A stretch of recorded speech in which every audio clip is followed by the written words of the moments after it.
সম্মানিত হাজিরিন, আমি বেশি দীর্ঘায়িত করব না, আলোচনা আমার বড় ভাই চলে এসেছেন, ওনাদের সামনে আমি আলোচনা করার মতো যোগ্যতা রাখি না। তবে সংক্ষিপ্ত কিছু কথা বলে শেষ করে দিব। সামনে আমাদের রমাদানুল মুবারক একটি মহতি মাস আসছে। এই মাসের সাথে সম্পৃক্ত আমাদের জীবন বিধান আল্লাহ তাআলা যেটা দিয়েছেন, কোরআন, পবিত্র কোরআনুল কারীম, এই কোরআন আল্লাহ তাআলা এই রমাদানুল মুবারকের মধ্যে পূর্ণ কোরআনকে আল্লাহ তাআলা নাজিল করে রমজান মাসকে সম্মানিত করে দিয়েছেন। এই কোরআনে কারীম থেকে আমি একটি সংক্ষিপ্ত আয়াত তেলাওয়াত করেছি। যদিও যে সূরা থেকে তেলাওয়াত করেছি সূরাটা হচ্ছে দীর্ঘায়িত একটা সূরা, কোরআনের সবচেয়ে বৃহৎ সূরা, সূরার নাম হচ্ছে সূরাতুল বাকারা। সূরার নাম কি বলেন? সূরা বাকারার একটা আয়াত আমি আপনাদের সামনে তেলাওয়াত করেছি। এই আয়াতটি হলো আল্লাহ সুবহানাহু ওয়া তাআলা কোরআনের প্রথমেই বললেন,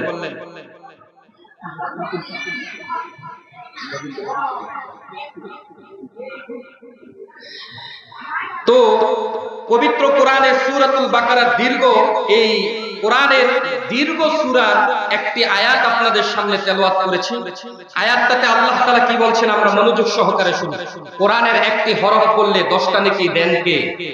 পৃথিবীতে এমন কোন কিতাব আছে যে দেখাতে পারবেন যে এই কিতাবের একটি অক্ষর, এই যে এতক্ষণ মাতৃভাষার মহত্ব সম্পর্কে আপনাদেরকে বললাম, বলেন তো আমার মাতৃভাষার সরেয় অথবা সরেয়া যদি পড়ি, এই এক একটা অক্ষরের বিনিময়ে কোনো নেকি দিবে কি আল্লাহ? তবে যদি হ্যাঁ, এটার মাধ্যমে যদি আল্লাহর শব্দ উচ্চারণ করি সেটা ভিন্ন তার রূপ আছে। কিন্তু শুধু সরেয়া উচ্চারণ করলে যে 10 নেকি অথবা সরেয়া উচ্চারণ করলে যে 10 নেকি, এরকম কোনো প্রতিশ্রুতি কোরআন এবং হাদিসের মধ্যে নাই। কোন সুফিরাও অথবা কোন বানোয়াট দরবেশ ধরেছে বেশ এমন ব্যক্তিও জাল হাদিসের মাধ্যমে এটা বলার সাহস করে। কিন্তু কোরআন এমন এক গ্রন্থ, এই কোরআনের একটা হরফ, যে ব্যক্তি কোরআন পড়তে পারে না, শুধু আল্লাহ তাআলার উপর ঈমান আনয়ন করেছে, সে কোরআনের কোন আয়াত তেলাওয়াত করতে পারে না, শুধু বলল আলিফ লাম মিমের আলিফ শব্দটা বলল, তাকে 10টা নেকি দিয়ে দিবেন কে? লাম বলল, তারেও 10টা নেকি দিয়ে দিবেন কে? মিম বলল, তারেও 10টা নেকি দিয়ে দিবেন কে? আল্লাহ তাআলা শুধু বলল আলিফ লাম মিম, 3টা হরফ উচ্চারণ করলো, আল্লাহ তাআলা 3টা হরফের বিনিময়ে 30টা নেকি দান করে দেয়। সুবহানাল্লাহ। কোরআন এমন এক কিতাব, পৃথিবীর সব কিতাব তেলাওয়াতের সময়, পাঠ করার সময় আপনি কথা বলবেন, অন্য কোনো কাজ করবেন, কোনো সমস্যা নাই। কিন্তু কোরআন এমন এক কিতাব, আমার মহান রব কোরআন সম্পর্কে বলে দেন, ইযা কুরিআল কুরআন ফাসতামিউ লাহু ওয়া আনসিতু লাআল্লাকুম তুরহামুন। সুবহানাল্লাহ বলেন। আল্লাহ তাআলা বলেন কোরআন এমন এক কিতাব আমি আল্লাহ তাআলা দান করেছি। এই কোরআন যখন তেলাওয়াত করা হয় আর যখন তোমরা মনোযোগ সহকারে কোরআনটাকে শ্রবণ করো, আমি আল্লাহ তাআলা প্রতিশ্রুতি দিচ্ছি লাআল্লাকুম তুরহামুন, তোমাদের উপর সাথে সাথে রহমত নাজিল করে দিবেন কে? আল্লাহ তাআলা তোমাদের উপর রহমত নাজিল করে দিবেন। সুবহানাল্লাহ বলেন। তাহলে এই কোরআন মনোযোগ সহকারে শ্রবণ করব তো বলেন। আল্লাহ তাআলা সূরাতুল বাকারার প্রথম আয়াতে বলেন আলিফ লাম মিম যালিকাল কিতাবু লা রাইবা ফীহি হুদাল লিল মুত্তাকিন। আল্লাহ তাআলা সূরা বাকারা কোরআনের 2 নম্বর যে সূরা, এই সূরার মধ্যে প্রথম আয়াতেই আল্লাহ তাআলা একটা কারিশমা দেখায় দিলেন। সুবহানাল্লাহ বলেন। ইহুদিরা, খ্রিস্টানরা, মুশরিকরা যখন কোরআন নাজিল হওয়া শুরু হলো, তারা কোরআনের ব্যাপারে বিভিন্ন রকমের কথা আল্লাহর রাসূলকে বলতে লাগলো। যখন আল্লাহর রাসূল সাল্লাল্লাহু আলাইহি ওয়াসাল্লাম প্রথম নিজের নবুয়তের দাবি করলেন, তখন বললেন যে রাসূল বললেন, হেরা গুহা থেকে এসে বললেন, আল্লাহ তাআলা আমাকে নবুয়ত দান করেছে, তোমরা আমার উপর ঈমান আনয়ন করো। তখন মুশরিকরা বলল, এটা কেমন একটা নবী, যেই নবী আমাদের মতো একজন মানুষ এবং আমাদের মতো বাজারে যায়, আমাদের মতোই এই নবী খাওয়া দাওয়া করে, আমাদের মতোই এই নবী চলাফেরা করে, আমাদের মতোই এই নবী কথোপকথন করে। নবী তো হবে এমন একজন ব্যক্তি যেই ব্যক্তি খাওয়া দাওয়া করে না, যে ব্যক্তির সাথে একজন ফেরেশতা থাকবে, যেই ব্যক্তি মানুষের সাথে যা যেগুলো মানবীয় যে সকল কাজগুলো আছে এগুলো করবে না, বরং তার মধ্যে আলাদা কিছু বৈশিষ্ট্য থাকবে। আল্লাহ তাআলা প্রত্যেক নবীকে আলাদা বৈশিষ্ট্য দিয়েছেন, তারপরেও প্রত্যেক নবীকে আল্লাহ তাআলা মানবীয় কিছু ফিতরাত বৈশিষ্ট্য দিয়ে আল্লাহ তাআলা প্রেরণ করেছেন। এই জন্য যদি মানুষ হিসেবেও নবীদেরকে আল্লাহ তাআলা মানুষ না বানায় যদি ফেরেশতা হিসেবেও পাঠাইতেন, একজন ফেরেশতারে যদি নবী পাঠাইতেন, তারপরেও তারা সমালোচনা করত যে আমাদের থেকে মানুষকে কেন নবী বানাইলো না, আল্লাহ তাআলা কেন একজন এই ফেরেশতাকে আল্লাহ তাআলা নবী বানালেন, এটাও তারা মন্তব্য করত। আর আল্লাহ তাআলা নবী আমাদের মধ্য থেকে প্রেরণ করেছেন। এই জন্য মানুষ থেকে যদি একজন হয় নবী, তাহলে তিনি মানুষের হাইসিয়ত বুঝতে পারবেন, মানুষের কাছে কথা বলার ধরনটা বুঝতে পারবেন। একজন ফেরেশতা সে বুঝে না মানুষের সাথে আল্লাহ যদি না বুঝায় দেয়, কারণ ফেরেশতার জ্ঞান ততটুকুই যতটুকু সে বুঝে আল্লাহ তাআলা দান করে। আর রাসূল মানবীয় জ্ঞানটা হলো এমন, আল্লাহ তাআলা এটা বৃদ্ধির একটা এই সিস্টেম আল্লাহ তাআলা দিয়ে দিয়েছেন। তো রাসূল যদি মানুষ থেকে হয়, তিনি বুঝতে পারবেন যে মানুষের কাছে দাওয়াত কিভাবে দিতে হবে, কোরআন কোন পদ্ধতিতে পৌঁছাতে হবে। এই জন্য রাসূল প্রেরণ করলেন আমাদের থেকে। কাদের থেকে বলেন? আমাদের থেকে প্রেরণ করলেন। তো তারা বলতে লাগলো এটা কেমন রাসূল যে খায় এবং দায়, রাসূল আমাদের মতো চলাফেরা করে। যখন আল্লাহর রাসূল এইভাবে তাদের সামনে কোরআনের প্রথম সূরা ইকরা বিসমি রাব্বিকাল্লাযী খলাক পাঠ করে শোনালো, বিভিন্ন সূরাগুলো ধাপে ধাপে তাদের সামনে তেলাওয়াত করে শোনালো, তারা বলল যে এটা কোরআন হতেই পারে না, এটা আসলে আল্লাহ তাআলার কোনো কিতাব না, এটা তিনি বানিয়ে বানিয়ে আমাদের সামনে বলছেন, অথবা পূর্বপুরুষদের কোনো গল্প কাহিনী আমাদের সামনে বলছেন। বলেন নাউযুবিল্লাহ। বর্তমান সময়ের মধ্যে কিছু মানুষ আছে, যখন আমরা ওলামায়ে কেরাম নবীদের ওয়ারিসরা তাদের সামনে দ্বীনের আলোচনা করি, দ্বীনি কথাবার্তা বলি, দাওয়াত দেই কোরআন এবং হাদিসের, তখন তারা বলে যে হুজুর মানুষ, সে আবার আমাদের মতোই করে, আমাদের মতোই, অর্থাৎ রাসূলকে যেই ট্যাগ লাগাইতো আমাদেরকেও ঠিক সেম ট্যাগটাই তারা লাগায়। আছে কি নাই? তারা লাগায়। কিন্তু আল্লাহর রাসূল সাল্লাল্লাহু আলাইহি ওয়াসাল্লাম তাদেরকে কোরআন শোনাতে লাগলেন। এক সময় গল্প কাহিনীগুলো যখন শোনালো যে গল্প কাহিনী এবং আমার কোরআনের মধ্যে পার্থক্যটা কি দেখো, তখন আল্লাহ তাআলার একটা বাণী সূরা বাকারার প্রথম আয়াতটা শোনায়া দিয়ে তাদেরকে আশ্চর্য করে দিলেন। সুবহানাল্লাহ। আল্লাহর রাসূল তেলাওয়াত করলেন, যত আয়াত তোমাদের সামনে বলি প্রত্যেকটা আয়াতের বিপরীত আয়াত তোমরা আবিষ্কার করার জন্য চেষ্টা করো। তোমাদের সাহিত্যিকরা কোরআনের বিপরীত কিছু কথা বলার চেষ্টা করো, কিন্তু আল্লাহ তাআলা এমন একটা আয়াত দিয়েছেন, পারলে ক্ষমতা থাকলে এই আয়াতের বিপরীত তোমরা বলার চেষ্টা করো। আল্লাহর রাসূল তেলাওয়াত করে শোনালেন, আলিফ লাম মিম। আল্লাহর রাসূল যখন তেলাওয়াত করলেন, মক্কার যত সাহিত্যিকরা আছে সবাই আশ্চর্য হয়ে গেল যে আলিফ লাম মিম এই তিন হরফের আবার কি অর্থ হয়, এই হরফ দিয়ে কি বুঝে। তবে তারা একটা গবেষণা করে বের করলো যে হরফের মধ্যে সংখ্যার একটা মান থাকে, যে হয়তোবা এই হরফ দ্বারা সংখ্যার কোনো মান বোঝানোর চেষ্টা করছে। তখন আল্লাহ তাআলা আবার আয়াত নাজিল করে দিলেন, আলিফ লাম মিম সাদ, যে এত হরফ দ্বারা আল্লাহ তাআলা কি বুঝাতে চান। আল্লাহ তাআলা বুঝাতে চান এটাই, সকল মুফাসসিরিনে কেরাম তাফসীর এটাই করেছেন যে আল্লাহর এই ভাষা আল্লাহ ব্যতীত আর কেউ বুঝে না। সুবহানাল্লাহ। শুধু তিনটা হরফের কাছে পৃথিবীর সকল পরাশক্তিগুলো মাথা নত করতে বাধ্য হয়ে গিয়েছে। সুবহানাল্লাহ বলেন।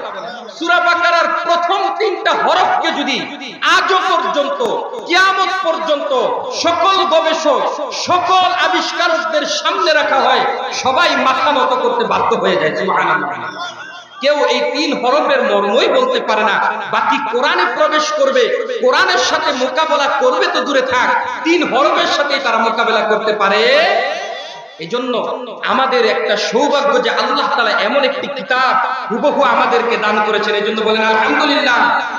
আরো জোরে বলেন আলহামদুলিল্লাহ। এই কোরআনের ছায়া তলে আসতে রাজি আছি তো আমরা? আরো জোরে বলেন ছায়া তলে আসতে রাজি আছি তো আমরা ইনশাআল্লাহ? কোরআন এক একটা মৌসুম চলে, যে এক এক মৌসুমে এক এক ফসল হয়, এক এক মৌসুমে এক এক ফুল হয়। যেমন আমার সামনে যে ফুলগুলো দেখতেছেন এগুলো শীতকালীন ফুল। একেবারে প্রচন্ড গরম যখন থাকবে, গরমের মধ্যে এই ফুলগুলো হয়। আবার কিছু ফল আছে দেশের মধ্যে, আমাদের দেশের জাতীয় ফল, নাম কি বলেন তো? কাঁঠাল। এটা যদিও এখন 12 মাসে কাঁঠাল বের হয়েছে, আবিষ্কার করেছে, কিয়ামত তো চলে এসেছে, আল্লাহ সারা বছরই নিয়ামত খাওয়াবে। তারপর ফাবি আইয়ি আলাই রাব্বিকুমা তুকাদ্দিবান, কোন কোন নিয়ামতের অস্বীকার করেছো আল্লাহ পাকড়াও করবেন, 12 মাসই ফল রাখবেন। তারপরও প্রত্যেকটা ফল যেটা মৌসুম অনুযায়ী হয় সেটার স্বাদ আলাদা থাকে। শীতকালে কাঁঠাল খেলে গরমকালের মতো স্বাদ পাওয়া যায় না। এখন আমাদের মধ্যে একটা মৌসুম চলতেছে বাংলাদেশের মধ্যে, এই মৌসুমের মধ্যে আল্লাহ তাআলা 1400 বছর পূর্বে যেই কোরআন দিয়েছেন, বাংলাদেশের জমিনটা এখন উর্বর হচ্ছে, উর্বর হয়েছে। এই জমিনের মধ্যে এখনই সময়, এখনই মৌসুম এই কোরআনকে প্রতিষ্ঠা করার, ঠিক কিনা বলেন? এই সময় এবং এই সুযোগটা যদি আমরা হারিয়ে ফেলি তাহলে জেনে রাখবেন 100 বছর পর্যন্ত আমরা পিছিয়ে যাব। আমাদের ভবিষ্যৎ প্রজন্ম আমাদের দিকে আঙ্গুল তুলে গালি দিবে যে আমাদের যে আকাবিররা ছিলেন, আমাদের কোরআনের ধারক বাহকরা যারা ছিলেন, তারা সময়টাকে হারিয়েছে কিন্তু কোরআনকে প্রতিষ্ঠা করতে পারে। এজন্য এই কোরআনকে এখন সময় প্রতিষ্ঠা করার, পারবো তো ইনশাআল্লাহ। কিন্তু দুঃখের বিষয় হলো এই যে কোরআন আমরা প্রতিষ্ঠা করার কথা বলি, কিন্তু কোরআনের ছায়া তলে আসতে কেউ। সেদিনও আমি বাজারের মধ্যে দাঁড়িয়ে আছি, কি একটা সদাই কিনতেছি, এক দোকানদার বলল খেলাফত মজলিসের আমাদের প্রচারের একটা এই মিছিল যাচ্ছিল যে 21 তারিখ ঈদগাহ মাঠে সেখানে সমাবেশ হবে, এই সমাবেশের একটা মিছিল যাচ্ছিল।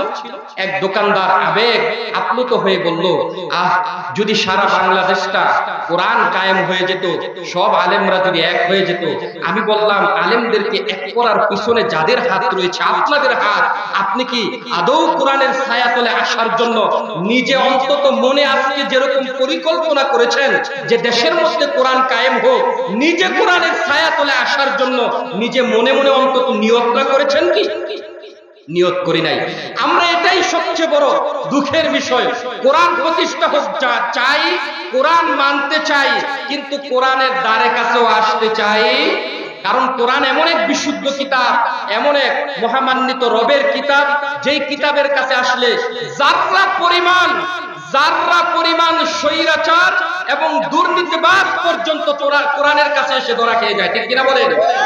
এই জন্য কোরআনের কথা বললে, কোরআনের দিকে ডাকলে সবার আগে যাদের চুলকানি শুরু হয় তারা হচ্ছে দুর্নীতিবাজের দলেরা, ঠিক কিনা বলেন? বিগত সময়গুলোতে আপনারা দেখেছেন, যখনই কোরআনের কথা বলা হয়েছে তখনই কণ্ঠকে রুদ্ধ করার চেষ্টা করা হয়েছে, কণ্ঠকে চেপে ধরার চেষ্টা করা হয়েছে। কোরআনের পাখিদেরকে ষড়যন্ত্র করে জেলখানার মধ্যে তাদেরকে রাখা হয়েছে, ফাঁসির কাস্টের মধ্যে তাদেরকে ঝুলানো হয়েছে। কোরআনের তাফসীর মুফাসসিরিনে কেরামদেরকে তারা হসপিটালের মধ্যে হার্ট অ্যাটাকের কথা বলে তারা সেখানে হসপিটালে তাদেরকে শহীদ করে দিয়েছে। বিভিন্ন রকমের ষড়যন্ত্র করে কোরআনের বাণীকে বন্ধ করার চেষ্টা করেছে। এর পিছনে একটাই কারণ, যে কোরআন যদি প্রতিষ্ঠিত হয়ে যায় বন্ধ হয়ে যাবে সকল চুরি, চাঁদামি এবং দুর্নীতি, ঠিক কিনা বলেন? সেই জন্য কোরআন যদি কায়েম হয়ে যায় আমার সমাজ সুন্দর একটা সমাজ প্রতিষ্ঠিত হবে। আমরা সবাই স্বৈরাচার কিভাবে দূর করতে হয় অনেকেই দোয়া করেছি, আল্লাহ এই যে আমাদের সরকার অথবা আমাদের গাড়ির মধ্যে একটা ভূত তুমি চাপায় রাখছো, যেমন আমার গ্রামের মসজিদে একজন ইমাম সাহেব ছিলেন, আল্লাহ তাআলা ওনাকে জান্নাত নসিব করুক, সকলে বলেন আমিন। যখন সেই শাপলা চত্বরের মধ্যে সব ছাত্ররা যাচ্ছে, ওলামায়ে কেরাম যাচ্ছে, তিনি পত্রিকা হাতে নিয়ে আমাকে বললেন, যা কবে যে এই স্বৈরাচারের, এই জালেমের পতন হবে এটা যদি একটু দেখে মরতে পারতাম। আল্লাহ তাআলা ওই স্বৈরাচারের পতনের আগেই আল্লাহ তাআলা ওনাকে কবুল করে নিয়েছেন, উনি দেখতে পারেন। ফেরাউনের ইতিহাস যখন আমরা কোরআনে পড়েছি, আমরা চিন্তা করেছি ফেরাউনকে আল্লাহ তাআলা কিভাবে পতন করলেন, এটা আমরা দেখলাম। আল্লাহ তাআলা হামানকে কিভাবে পতন করেছে দেখেছি, এই আমরা পড়েছি। আল্লাহ তাআলা আবু জাহেলকে কিভাবে হত্যা করেছে মুসলমানদের মাধ্যমে, এটাও আমরা দেখেছি। আমরা যদি নব্য ফেরাউনের পতনটা একটু দেখতে পারতাম। আল্লাহ তাআলা এই মুসলমানদের হৃদয়ের আশাকে পূরণ করেছে। আল্লাহ তাআলা বাংলার মুসলমানদের মাধ্যমে নব্য ফেরাউনের পতন ঘটিয়েছে, ঠিক কিনা বলেন? আমরা এখন আবার আশা করি ওমর কিভাবে রাষ্ট্রটাকে পরিচালনা করেছেন, মুহাম্মদুর রাসূলুল্লাহ কিভাবে রাষ্ট্রটাকে পরিচালনা করেছেন, আবু বকর সিদ্দিক কিভাবে খেলাফতকে প্রতিষ্ঠা করেছেন, যদি আমরা একটু দেখতে পারতাম। ও মুসলমান, নব্য ফেরাউনের পতন তোমরা দেখার জন্য যে পদক্ষেপ গ্রহণ করেছো কোরআনের রাজ্য বাস্তবায়ন করার জন্য, ঠিক সেই পদক্ষেপ গ্রহণ করতে হবে, তবেই বাংলার জমিনের মধ্যে ওমরের খেলাফত প্রতিষ্ঠা হবে, ঠিক কিনা বলেন? তখনই তোমার সমাজ থেকে চুরি, চাকরামি, দুর্নীতি দূর হয়ে যাবে, ঠিক কিনা বলেন? তখনই তোমার রাষ্ট্রপ্রধান কোন প্রকারের প্রহরী ব্যতীত সে খালি ময়দানের মধ্যে নির্ভয়ে মাথার নিচে হাত দিয়ে ওমরের মতো শুয়ে থাকবে। সাপ বাঘা বনের সেই বাঘগুলো তাকে দেখে ভয় পাবে, কোন প্রশাসনের প্রয়োজন হবে না, ঠিক কিনা বলেন? কিন্তু আমাদের দুঃখের বিষয়, আমরা সেই কোরআনকে প্রতিষ্ঠা করতে চাই। আল্লাহ তাআলা এই কোরআন প্রতিষ্ঠার ক্ষেত্রে আল্লাহ মুমিনদেরকে বলে দিলেন যে তোমাদের সব কিছু যখন আমি আল্লাহ তাআলা তোমাদের কষ্টের পরে যখন তোমাদেরকে সুখ দিয়ে দিলাম, তোমাদের উপর জুলুম নির্যাতন হওয়ার পরে যখন আমি আল্লাহ তাআলা তোমাদেরকে এই দ্বীন প্রতিষ্ঠার জন্য সুযোগ করে দিলাম, তোমাদের জন্য প্রথম কাজ হচ্ছে আমার কোরআনের আইনগুলোকে বাস্তবায়ন করা। কার কোরআনের আইন? আল্লাহর কোরআনের আইন। কারণ এই কোরআন এমন এক সংবিধান, আপনি বলেন তো 1450 বছর পর্যন্ত কোরআনের মধ্যে কি কোনো ব্যক্তি ভুল করতে পারছে? কোরআনের মধ্যে কোনো ব্যক্তি ভুল করতে পারছে? এজন্যই তো আল্লাহ তাআলা কোরআনের শুরুতেই বলে দিলেন, যালিকাল কিতাবু লা রাইবা ফীহি হুদাল লিল মুত্তাকিন। যে কোনো দল যে কোনো সময় ক্ষমতায় আসুক না কেন, আসার পরে সর্বপ্রথম একটা আওয়াজ তোলে যে আমাদের সংবিধানকে একটু সংস্কার করার দরকার আছে কি নাই। বলে কি বলে না?